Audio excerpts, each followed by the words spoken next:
I've thought about it, but I don't know. I mean, I'm not closed off to the idea, but as of right now, I'm pretty happy where I am and what I'm doing. Right. I actually understand that. I think it's a lot of work, to be honest with you, to be a hockey mom, a coach, and then run this foundation. I agree.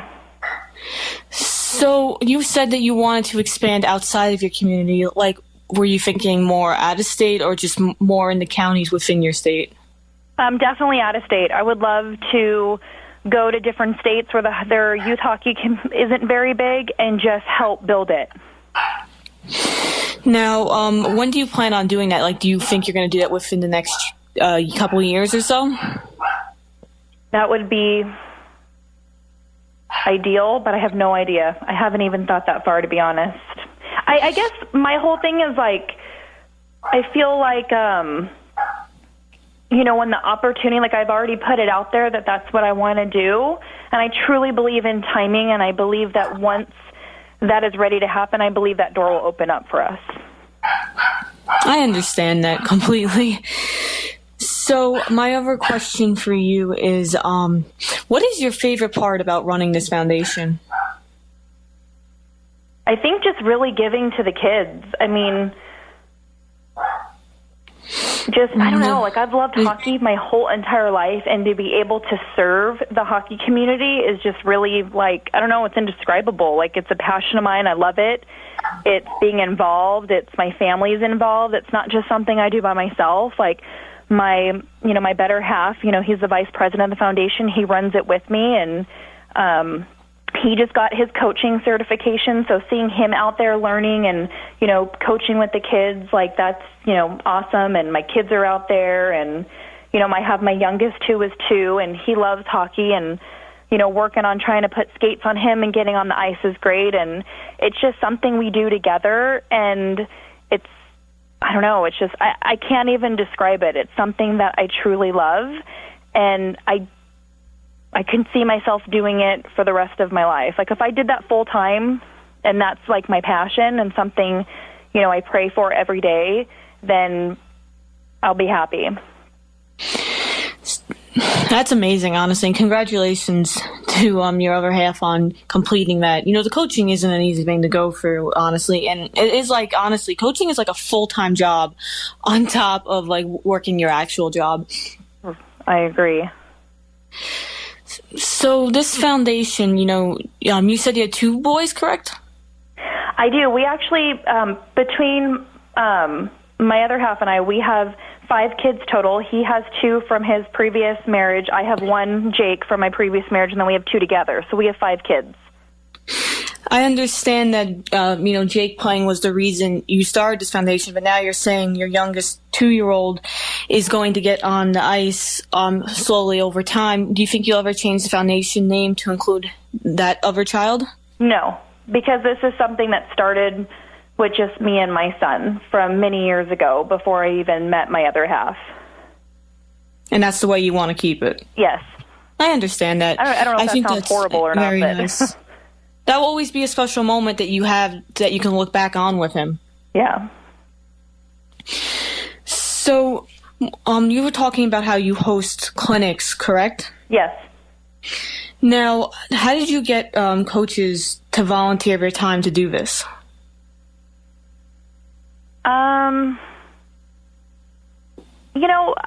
Like I had said earlier, like, our hockey community is so small, and so many, like, hockey parents and coaches have been so, like, receptive of what we're doing that they offer. Like, I'll get random emails sometime that says, hey, if you ever need a coach, just, I'm available. And so really that's what we do. And then, like I said, like, it's just word of mouth, like, and it's building relationships. Like, I think that's honestly what I can say that is so, like, essential to anything in life. Whatever it is that you're doing, you've got to build relationships with people because they, in turn, know people. And, like, for me, like, I had built a relationship with the coach last year. So anytime, like, I want to run a clinic and I ask him to do it, he'll bring 2, 3 more coaches out there. Does that make sense? Yes, it does. So what is the name of the hockey rink that you work with? I really don't like to stay affiliated with just one rink, our support is for everybody. So we currently have 3 rinks now in town, so I like to build relationships with each one of them.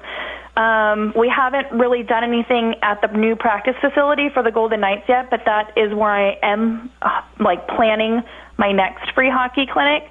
But in the past, we've done it at the Las Vegas Ice Center as well as the Sobe Ice Arena. Do you have an age limit for the children that you give equipment to?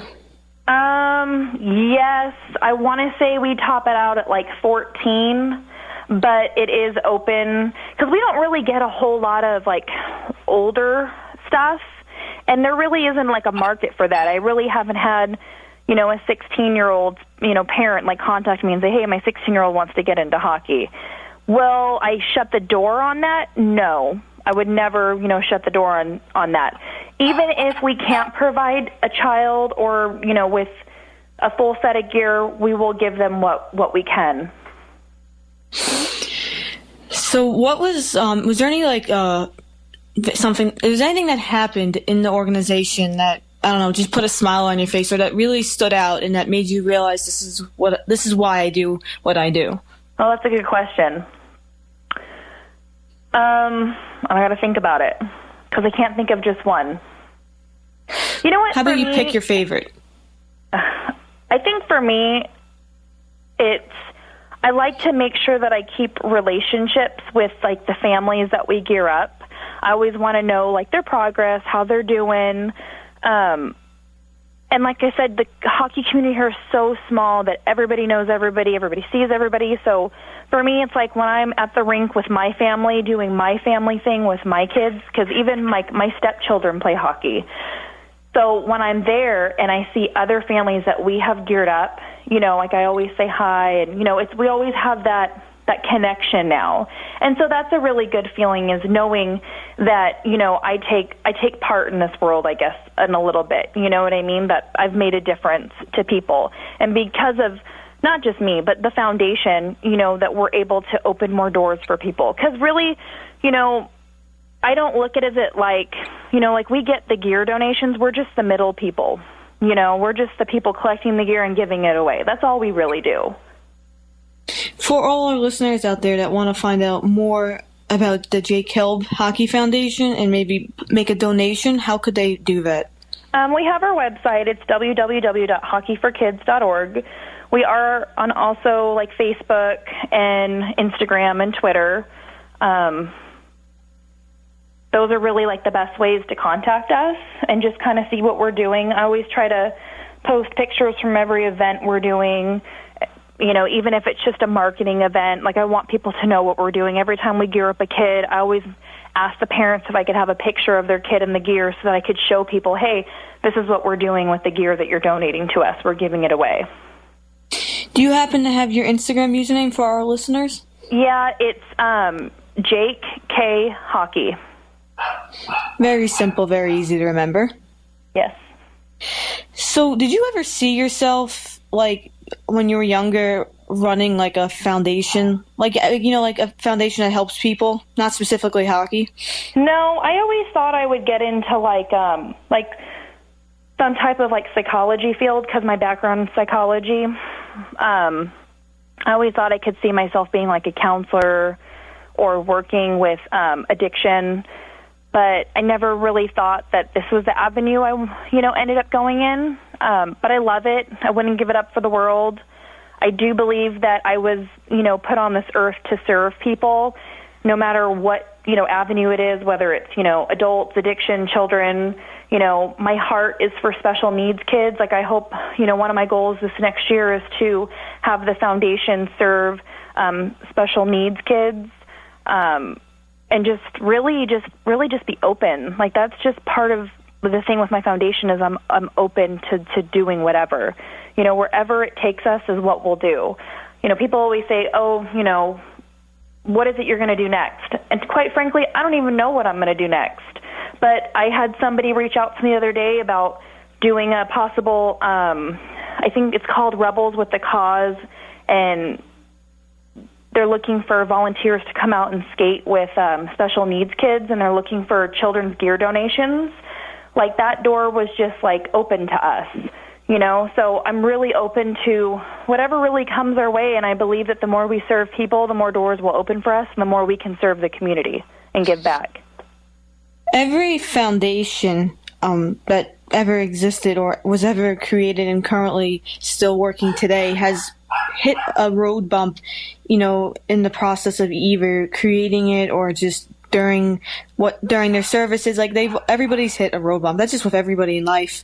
So would you say that there was any road bumps you hit in this journey so far? I would probably say in the beginning, like I really, you know, didn't really know where to go or what to do. You know, every day is like a learning experience to me. Like, unfortunately, I've had, you know, people that don't really agree with what I'm doing, and they've stated their opinions to me, which is kind of, you know, is discouraging. But I can't let those things, you know, get the best of me, and I just keep moving forward. And, you know, I'm not for everybody, and everybody's not, you know, for us. So I just got to keep moving forward. For your son that's been playing and that, you know, participates in these events that the foundation holds, would you say that, you know, since you created this foundation, he's met more kids that he's become friends with, and obviously kids that have the same interest as him? Anytime we hold a clinic, it's more for the kids who've already been playing. So I would say that, you know, he does make, you know, new friends, and, you know, he is kind of well known, like, in the hockey community. But for the newer kids that come in, the ones we geared up, they know of him, but he doesn't really know them. There's no, like, exposure between the two of them most of the time because they're going into beginner hockey programs, and Jake's, you know, like, at a higher level than that. So could you explain, like, the age limit for your clinics and, like, who the clinics are for, like, skill-wise? Anytime we do, like, our free hockey skills, they're more, like, towards, like, the kids who have been playing for a while. And though that age group is normally between, like, 5 and 14, just recently, back in June, I opened the clinic up for our starter kids and made it a point. It was kind of like a try hockey for free type of a deal, like where we split a little bit of the ice off to the side and had a coach work with the kids who had no hockey experience, and we geared them up. So that was really interesting, and that's probably something I would, you know, want to do in the future is, like, host our own try hockey for free event, and then gear them up through the foundation. That's something I want to do, and am currently trying to figure that out. Gina, I want to thank you for joining me here today on The Brighter Side. Well, thank you so much for having me. Like, I feel pretty privileged that you reached out to me, especially when we're on two opposite ends of the states. Well, I couldn't pass it up. I heard about the foundation, and I said, you know, this is definitely a story our listeners would want to hear. Well, I very much appreciate that. Before we go, could you please tell our listeners one last time where they can find information about the foundation? It's hockeyforkids.org, or you can go on Facebook because we put as much information. We put probably more pictures from our events and stuff on Facebook than I do the actual website, but the website talks about all of our programs. You know, something we just opened up recently was our financial assistant program for families who, you know, can't afford their programs or, you know, kind of came into a financial crisis. They can reach out to us for funding. And then really, like, all of our contact information's on our website. You've been listening to The Brighter Side on 90.3 WHPC. Our guest today is Gina Kielb from the Jake Kielbs Hockey Foundation. We thank you for listening.